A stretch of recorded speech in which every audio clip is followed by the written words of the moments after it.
की विचार पूंजी, विचार समृद्धि को प्रणाम करता हूं। इस सभा भवन और इसके वैभव को प्रणाम करता हूं। आप सब गुणीजनों को प्रणाम करता हूं। आज के उत्सव पुरुष आदरणीय सर श्री राकेश शर्मा जी को बधाई और शुभकामनाओं के साथ प्रणाम करता हूं और जिनका निरंतर मार्गदर्शन मिलता रहा है आदरणीय बीएल आचार्य सर, आदरणीय विकास दवे जी सर को प्रणाम करता हूं। समिति के प्रधानमंत्री आदरणीय जवेलकर सर और श्री राकेश शर्मा ने नरेश मेहता के खंड काव्यों का सार्थक और सुरुचिपूर्ण विश्लेषण किया है। सांस्कृतिक बोध, विश्व दृष्टि, भारतीय मूल्य चेतना और सात्विक भाव संवेदनाओं का सौरभ जो व्यष्टि के साथ समष्टि के हित, सुख और उत्कर्ष की मंगल भावना से उत्प्रोत है, इस आलोचना कृति में पृष्ठ दर पृष्ठ अनुभव किया जा सकता है। 21वीं सदी के कुल 25 वर्षों के आलोचना साहित्य की पड़ताल करें तो बहुत सहजता से लक्ष्य किया जा सकता है कि समग्र रूप से आगे बढ़ती इस आलोचना कृति के साथ चलते हुए बहुत सहजता से अनुभव किया जा सकता है कि आलोचना की डगमग पगडंडियों से सुगम राजमार्ग पर चलने का पथ यहां से अलग होता है। मूर्धन्य आलोचक की आलोचना दृष्टि के केंद्र में समय और समाज के बरक्स, सृजन की संवेदना, सुरुचि और सार्थकता का निष्पक्ष मूल्यांकन है।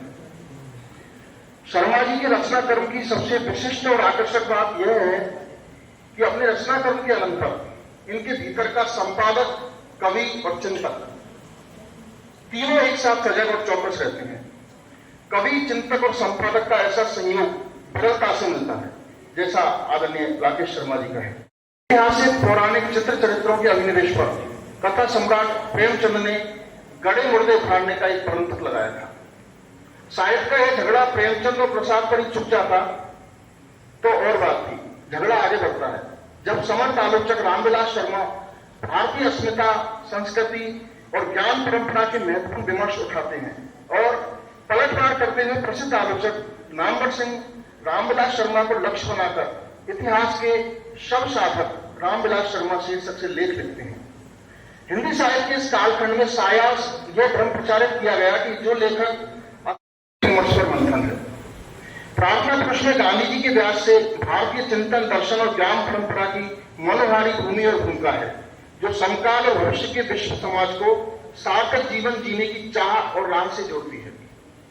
अतीत और समकाल की पारस्परिकता किस तरह से सजल संदर्भों की तह में काम करती है, इसे स्पष्ट करते हुए राकेश शर्मा कहते हैं कि समय के संदर्भ में यह जान लेना आवश्यक है कि यहाँ कुछ भी अनायास और जादुई ढंग से तत्काल नहीं होता। हर समकाल का अपना अतीत होता है और हर अतीत का अपना समकाल, और इतिहास के डीएनए में समकाल बनने की संभावना रहती है। श्री शर्मा जी द्वारा प्रणीत भूमिका से जुड़ते हुए जैसे जैसे आगे बढ़ते हैं, इस पूरे प्रकरण के रचनात्मक पक्ष को खुली आंखों और सजग चेतना से प्रत्यक्षीकृत कर पाते हैं। सीधे सीधे सर्जना के न्याय से जोड़कर देखा है और स्पष्टता से कहा है कि रचना में समय का एकाकार होना ही सर्जना के साथ न्याय करना है। कालचक्र को भटकर उससे ऊपर उठकर अतीत वर्तमान को एक रस बनाती रचनात्मकता और सर्जना के न्याय के संपर्क। कुबेर नारायण की पंक्ति मेरे मानस में कौनती है कि बिना मुरझाए महकने के माने कविता ही जाने, अर्थात साहित्य या कविता होने की शर्त या अनिवार्यता में अतीत और समकाल की पारस्परिकता एक बड़ा सत्य है। इस बड़े सत्य के संधान और प्रभाषीकरण के लिए जैसी सांस्कृतिक चेतना, विलक्षण प्रतिभा, सर्वांगीण प्रज्ञा की आवश्यकता होती है, वह विरल होती है। हर एक वहां तक पहुंच नहीं पाता, इसलिए विरोध करता है, कभी प्रगति की दुहाई देकर तो कभी शव साधना का स्यापा कहकर। श्री नरेश मेहता के अवश्य टकराते हैं। राम के साथ दशरथ, संपाति, जटायु की आत्माओं के संवादों जो नरेश मेहता की मौलिकता, विचार दृष्टि की सृष्टि है, आत्मा की नित्यता, युद्ध की अनिवार्यता और उनकी अपरिहार्य भूमिका पर प्रकाश पड़ता है। यह खंडकाव्य श्री नरेश मेहता की बहुज्ञता, भारतीय मनीषा की तेजस्विता, दार्शनिक चिंतन, वैष्णव परंपरा में विश्वास, जीवन और जगत के आंतरिक और बाह्य संबंधों पर गंभीरता से प्रकाश डालता है। अपने दूसरे आलोचना आलेख में श्री राकेश शर्मा राम कथा और उसकी काव्यात्मक अभिव्यक्ति की तह में स्पंदित विचार चेतना का साक्षात करते हुए नरेश मेहता की मानवीय संवेदना, वैश्विक दृष्टि और मूल्यबोध को उभारते हैं। श्री शर्मा ने भारतीय ज्ञान परंपरा और जीवन दर्शन में भेद मानव कल्याण की संवेदना को मेहता जी की सर्जना के प्रेरक पाठक की दृष्टि में सहजता से आ जाते हैं। आलोचक का काम इसके आगे का है। रचनाकार की रचनाशीलता की तह में आवृत विचार चेतना, जीवन दृष्टि का संदर्भपूर्ण, तार्किक और पारदर्शी अनावरण समर्थ आलोचक का कौशल भी है, कर्तव्य भी है और दायित्व भी। संशय की पगडंडी से सृजन और समाधान के राजमार्ग की यात्रा का श्रेयस्कर पाठे राम कथा ही क्यों है। नरेश मेहता ने अपनी चिंता, जो उनकी ही नहीं मानवता की समग्र चिंता है, उसकी अभिव्यक्ति और उन्मूलन के लिए राम का आधार ही क्यों अपनाया। इसे मूर्धन्य आलोचक श्री राकेश शर्मा ने अपने आलोचना विवेक और सूक्ष्म अंतर्दृष्टि से विश्लेषित किया है। इस विवेचन में शर्मा जी का रामचरितमानस के मर्मज्ञ अध्यता का पक्ष भी सामने आ जाता है। कैसे रामचरितमानस की भावभूमि संशय से निश्चय, व्यवधान से समाधान और वर्जना से सृजना की ओर विकसित है। क्यों रामचरितमानस की प्रमाण कोटि संशय विहार उड़ावनहारी है। किस तरह पार्वती का भुसुंडी और गरुड़ के संशय रामचरितमानस की सृजना को प्रकीर्णित करते हैं। और कहां आकर नरेश मेहता मानव मन की सुरुचि, सुकुमारता, सहृदयता और संवेदनशीलता के अंतरण प्रसारण में आड़े आते संशय का समाधान राम कथा से एक रस होकर करते हैं। इसे श्री राकेश शर्मा ने अपने आलोचना निकष पर कसकर पारदर्शी करके दिखाया है। शर्मा जी की आलोचना का कौशल यहां भी नरेश मेहता की संशय की रात के राम को अलगाते हैं। विषय वस्तु और कथानक की साम्यता के बीच जब कोई रचनाकार अपनी निजता, वैशिष्ट और मौलिकता को उभारता है तो निश्चय ही रचनाकार का कौशल है। परंतु उसे चिन्हित करना, रेखांकित करना आलोचना की कसौटी। कहने की आवश्यकता नहीं कि राकेश शर्मा बारंबार इन कसौटियों पर खड़े उतरे हैं।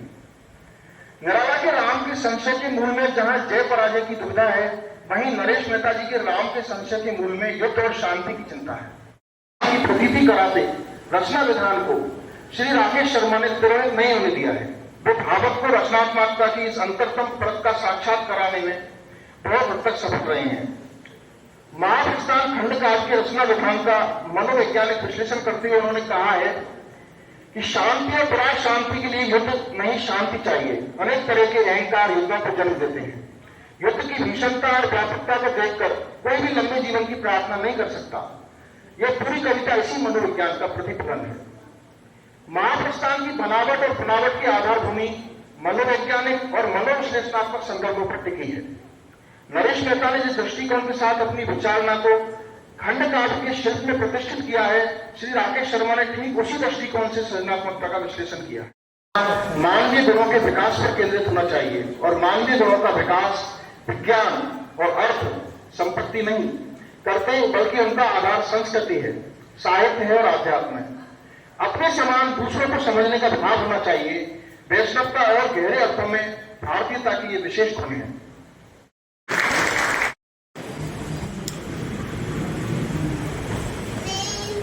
बहुत धन्यवाद आदरणीय डॉक्टर, धन्यवाद। और अब समय है कि अब हम तो सबसे पहले तो श्री नरेश मेहता जी की पावन स्मृति को प्रणाम करते हैं। आज उनका जन्मदिन है और यह सभागार से उनकी बड़ी स्मृतियां जुड़ी हुई हैं। मंच पर आदरणीय आच्छा जी हैं, आपकी सभा के अध्यक्ष हैं, विकास जी, पाठक जी, गौतम, अरविंद जी और अंतरा, सभागार में उपस्थित आप सभी सुधी मित्रों, आप लोगों के बीच नरेश जी के बारे में मां शारदे हमें ज्ञान दे, विद्या कला का दान दे, उन्नति पथ पर बढ़े ऐसा हमें वरदान दे। मां शारदे को प्रणाम करता हूँ। सूक्ष्म रूप में यहाँ